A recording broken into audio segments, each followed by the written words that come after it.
तो वर्तमान को भूत से जोड़ेंगे तो समझ में आएगा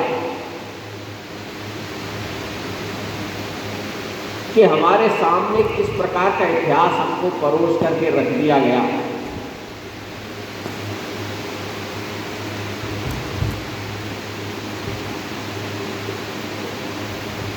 कुछ दिनों पूर्व रहे प्रधानमंत्री डॉक्टर मनमोहन सिंह, उनकी पौत्री डॉक्टर उपेंद्रा सिंह दिल्ली विश्वविद्यालय के अंदर बीए इतिहास का द्वितीय वर्ष की पुस्तक लिखवाने का काम करती हैं। उस पुस्तक के अंदर लिखा जाता है कि रावण के कोई संतान नहीं थी। तो रावण ने अपना पूजा अर्चना कराया और पूजा अर्चना करने के बाद रावण को फल खाने को दिया और रावण को गर्व रह गया। और कुछ दिनों बाद शारीरिक हलचल हुई और रावण को छींक आ गई और संतान उत्पन्न हो गई, उसका नाम सीता था। इसके पक्षधर कौन कौन है, जरा हाथ खड़ा करिए। प्रधानमंत्री की पुत्री डॉक्टर उपेंद्रा सिंह की ये इतिहास की द्वितीय वर्ष की पुस्तक के अंदर लिखवाती है और पढ़ने वाले पढ़ गए, पढ़ करके पास होकर के आगे चले गए और कल वो इंटरव्यू में बैठेंगे तो आपकी बात सच रहेगी कि उनकी बात सच रहेगी?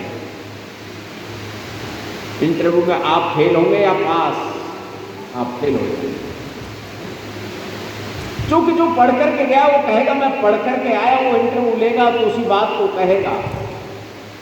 और आगे लिखा गया, हनुमान नाम का कामुक वासना से युक्त मदांध व्यक्ति था जो खिड़की और जंगलों से झांक करके देखता था महिला पुरुष घर के कमरे में क्या कर रहे हैं। ये ठीक है क्या? अपने गांव के अनपढ़ गंवार आदमी जो कहते हैं घास खोदने वाला हो, उससे भी पूछेंगे तो वह भी इस बात को स्वीकार करेगा क्या?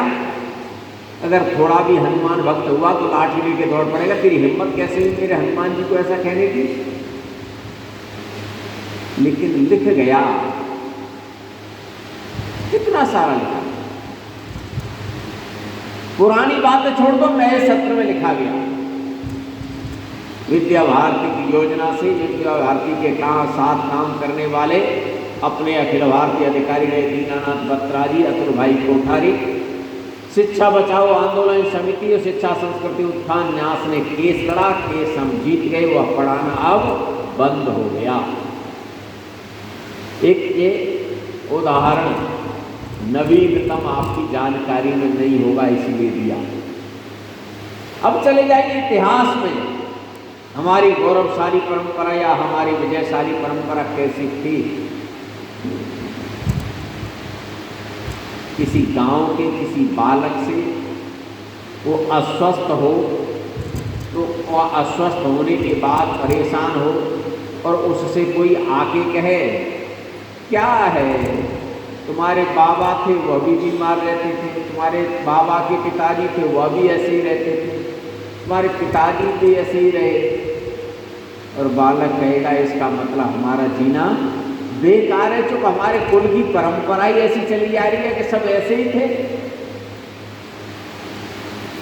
और ऐसे ही कोई सकारात्मक सोच वाला आ जाए, क्या शरीर ढीला ढाला बना रखा है, तुम्हारे बाबा थे ना, उन बाबा की 4 घोड़ियां थी, और तुम्हारे ताऊ जी थे ना वो तो इतने पहलवान थे कि पूरे क्षेत्र में कोई पहलवान नहीं था, और तुम्हारे पिताजी थे ना उनका क्या रुतबा था, उनके सामने गांव के अंदर कोई मजाला जो उल्टा सीधा कोई बोल जाए और ऐसा वैसा करे, तो वह व्यक्ति भी क्या करेगा, अपनी भुजाएं देखने लगेगा, क्या वास्तव में मैं भी वैसा हो सकता हूँ।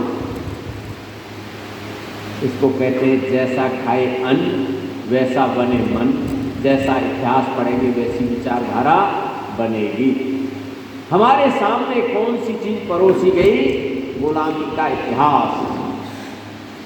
कहा जाता है बाबर इतना बलवान था कि अपनी 2 आदमियों को अपनी बाजू में दबोच कर किले की दीवार पर दौड़ सकता था। क्या ये बात सही है? और लिखने के बाद पढ़ने वालों ने पढ़ लिया, आपने पढ़ा कि नहीं पढ़ा, मैंने पढ़ा, एक अच्छे 7 के इतिहास में ये चीज पढ़ने को मिली। भूल गए हमारे इतिहास को।